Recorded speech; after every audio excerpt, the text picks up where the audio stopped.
the morning.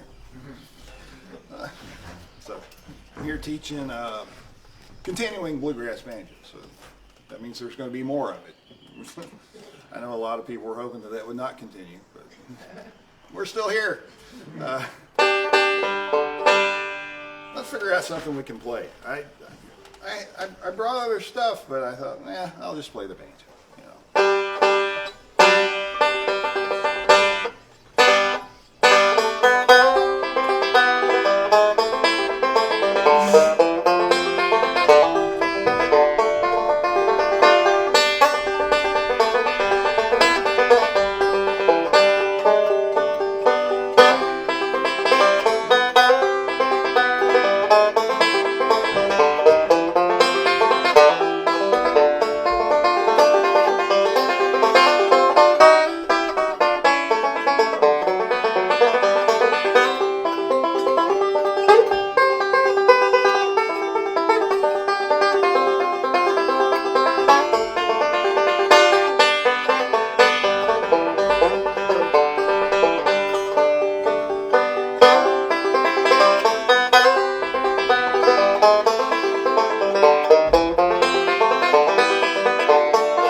Interesting to see where my brain goes on some of these things this morning. That was a tune called Black Diamond. I learned that, where did I learn that? Well, it's a Don Stover tune, banjo player, and somewhere over the past couple of years it's kind of been my startup tune. I guess we all have those.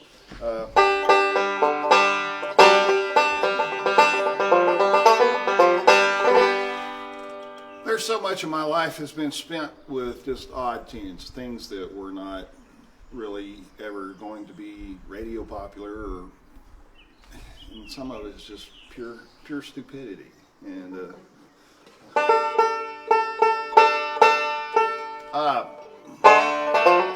this is a true story. Names and places have been changed to protect, I don't know, the not so innocent, but it's very short, so you won't have to endure much. I am the master of the short song. Well, the first time I saw Dixie was in a parking lot in Denver. I was sitting in my pickup truck alone.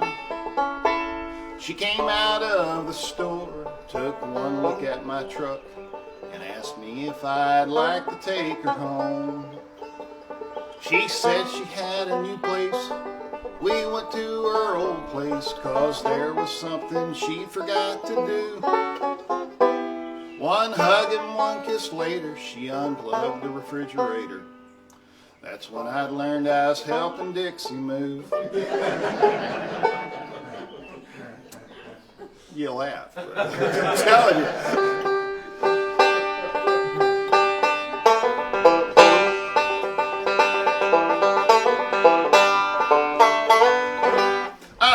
So somewhere after about 1950, Earl Scruggs had this great idea that he could tune while he was playing, because, well, as banjo players, we're always tuning while we're playing anyway, and you might as well just make it part of the thing.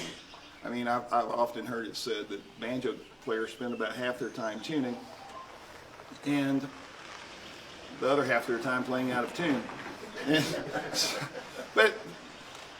So he figured out a way to do this, and then eventually he got clever and created a device to make it work every time. So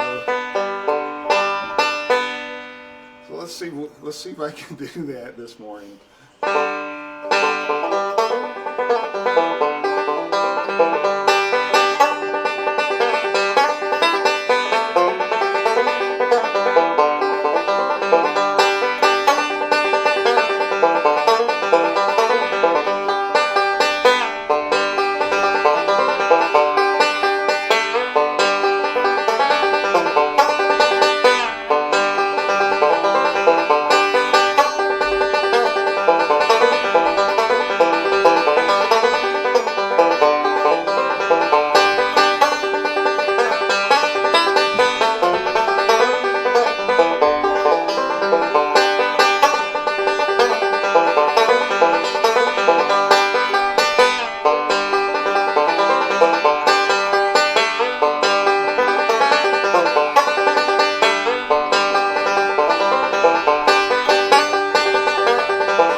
So there's always the variety of requests. You know, can you play? I can't. I can play that one and a lot of the other ones that we don't want to play. But in the light of the tuners, so y'all know Beverly Hillbillies, right? Because that's like one of the first banjo songs a lot of people ever just really heard. You know, it was just like boom, right on television in the '60s, and boom. Lots of people were hearing Beverly Hillbillies, and a lot of people were inspired to play banjo because of that. So between that and then the twist and stuff, I kind of figured out a way to do both. So let's see if I can do that. I don't know. I might actually sing this. You never know.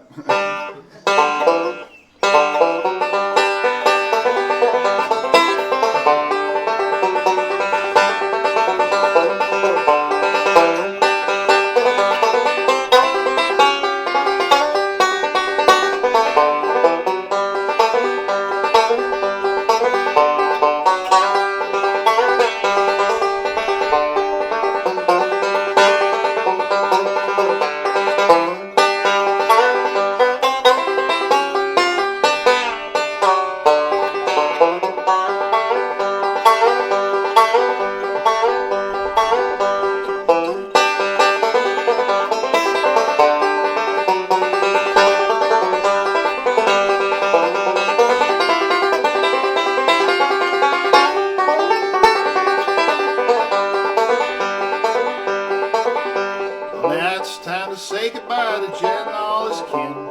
They would like to thank you folks for kindly dropping in. You're all invited back next week to this locality to have a heap and helping of their hospitality. Nice folks. Beverly Hillbillies. That's what they call them now.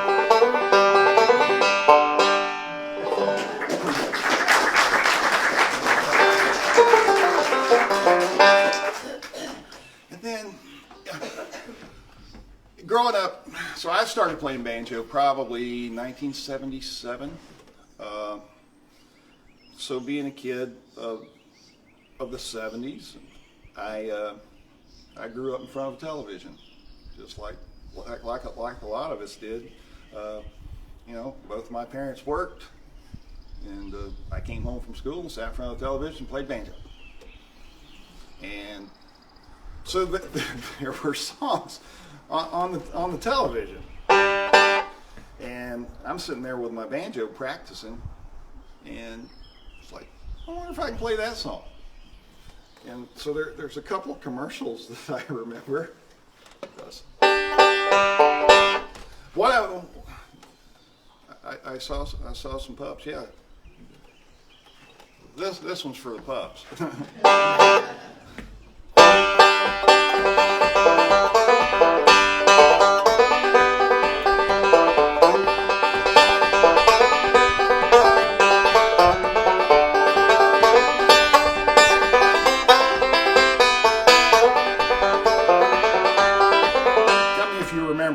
It's my dog's better than your dog. My dog's better than yours. My dog's better cause he eats kennel ration. My dog's better than yours.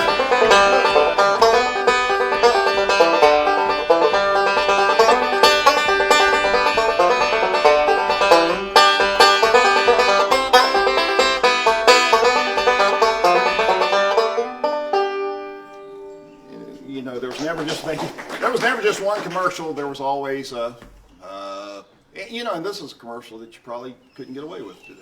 So let's see. Can I do it here? We'll find out. Yeah, we'll just go for it. Hot dogs, Armour hot dogs. What kind of kids eat Armour hot dogs? Y'all know this? Fat kids, skinny kids, kids that climb on rocks, tough kids, sissy kids, even kids with chicken pox love hot dogs. Armour hot dogs, the dogs kids love to buy. Well, which sends me down a real rabbit hole of tunes like this. Another. So, and these were commercials that you would hear banjo in. Like, huh? There was banjo everywhere back then. And then there was this one in Saturday morning. Let's see. Yeah, I can do it there.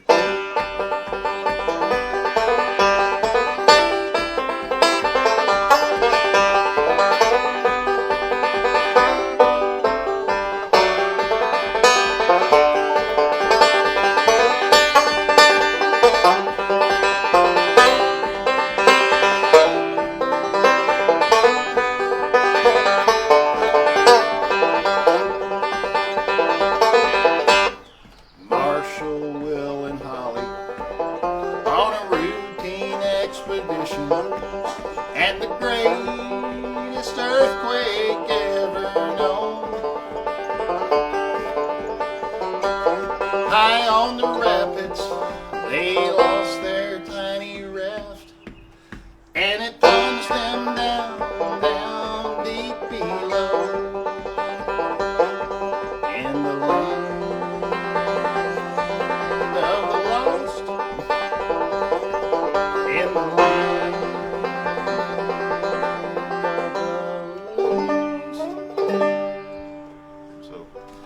Another Saturday morning thing.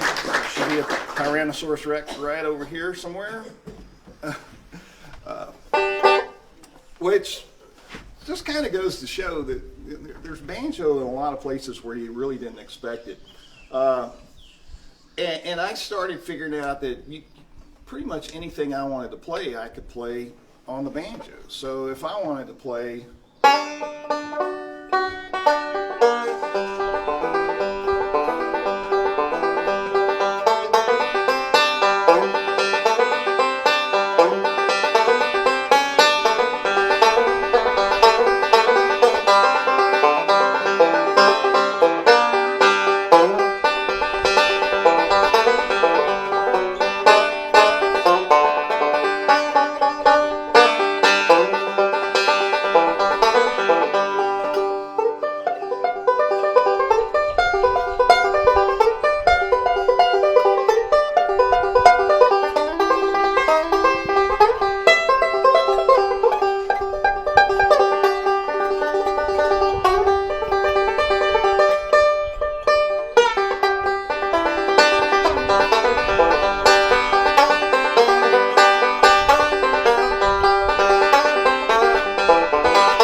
my mama told me, son, always be a good boy, don't ever play with banjos.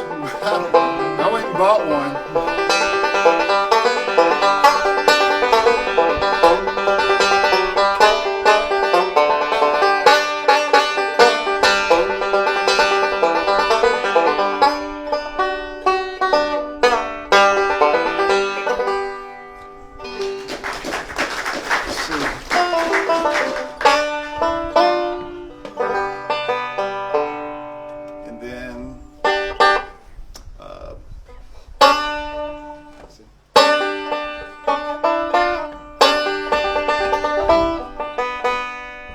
there's that tuning part.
Let's see, another short song. Let's do Freebird.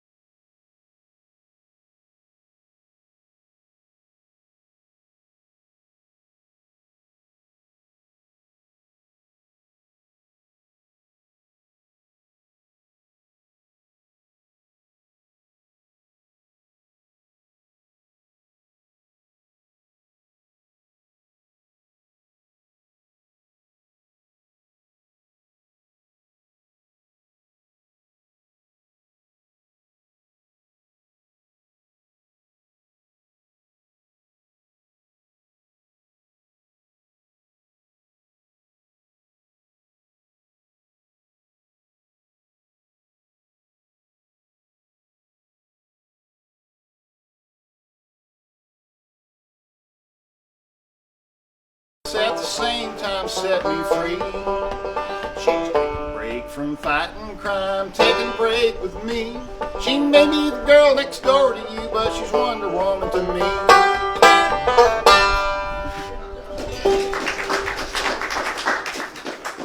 Did I break the camera? Just, yeah. Oh yeah. As he walks away. That's a goner. Oh man.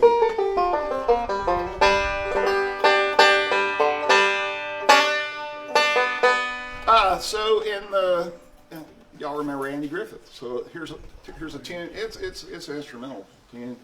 It's called Doug's Tune.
Breakfast.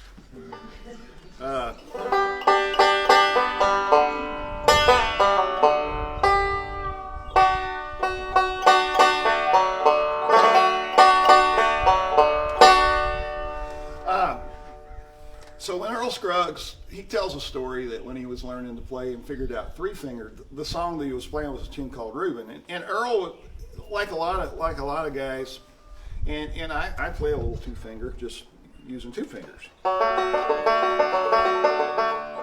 But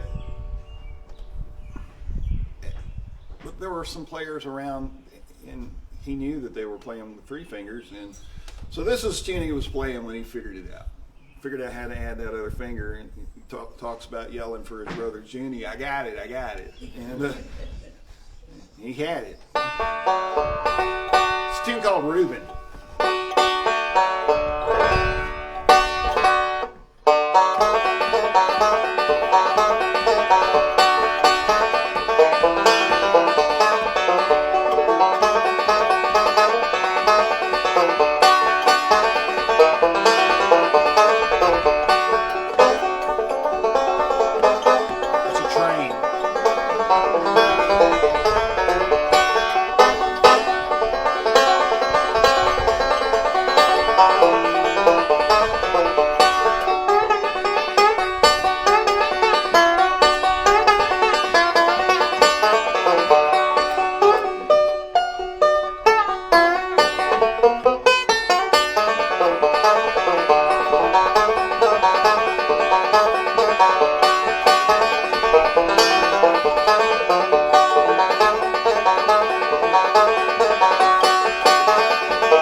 I'd hate for you to miss out on the tuning portion.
So like I said, I started learning songs that weren't necessarily banjo songs. Because nobody would tell me that I couldn't do those things. And my parents, or my dad primarily, listened to lots of old country music. Mom was more apt to listen to the Platters, and there was probably some banjo in that too.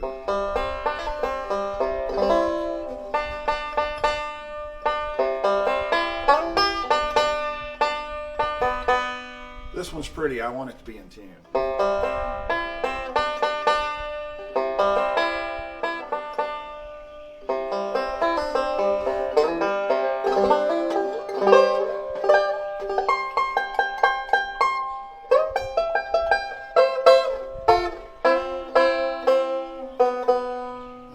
As good as it gets on the banjo. Banjo strings are a lot like Christmas lights. If one goes out, they all go out.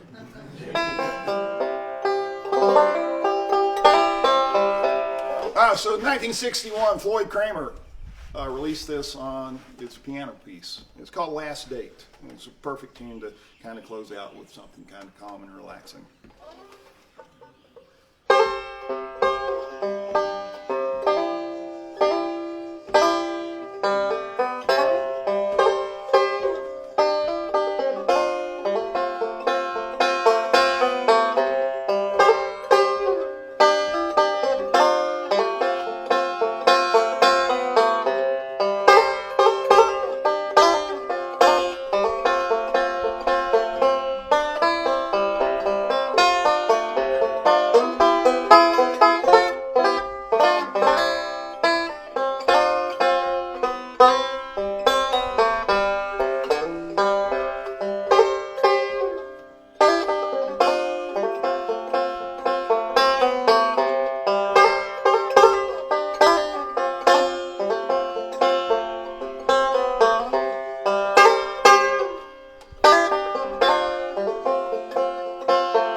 Thank y'all so much for coming out and putting up with banjo music first thing in the morning. I don't know, that could be one of those things you'll have to talk to your therapist about later. But hey, I do appreciate y'all being here and just let me entertain you for a little bit. I hope you have a good day. Have fun with the rest of your day. See y'all at Show and Tell.